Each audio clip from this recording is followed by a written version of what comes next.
રાણી લક્ષ્મીબાઈ હતા. તો હું તેના વિશે ધોરણ 8ના વિદ્યાર્થી ગોરી તમીમને વિનંતી કરું કે તે સ્ટેજ પર આવી તેના વિચારો રજૂ કરે.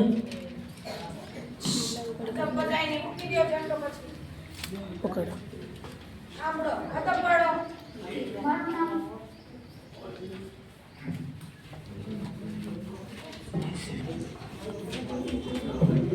મારું નામ ગોરી તમીભાઈ છે. હું ધોરણ 8માં અભ્યાસ કરું છું.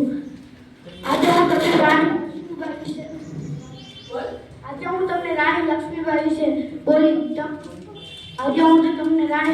વિશે જે બોલું તે તમે સાંભળજો. મારી નમ્ર વિનંતી. આજે હું તમને એક એવી નારી વિશે વાત કરવા માંગુ છું જેનું નામ લેતા જ સાહસ અને શૌર્યથી આંખ સામે તરી આવે છે. એ જ છે ઝાંસીની રાણી લક્ષ્મીબાઈ. તેમનો જન્મ 19 નવેમ્બર 1828ના રોજ કાશીમાં થયો હતો.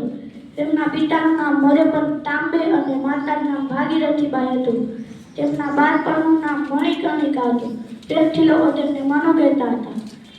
તેમને નાનપણથી જ ઘોડેસવારી, તલવારબાજી અને નિશાનબાજીમાં નિપુણતા મેળવી હતી.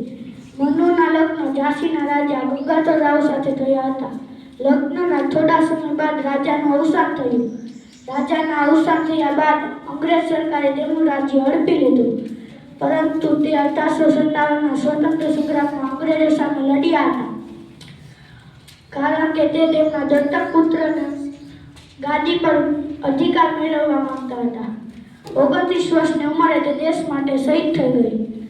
તેમની બહાદુરી જોઈને અંગ્રેજ જનરલ યુરોસે કહ્યું હતું કે બળવાખોરોમાં કઈ એકમાત્ર મળેલી તો આ સ્ત્રી છે.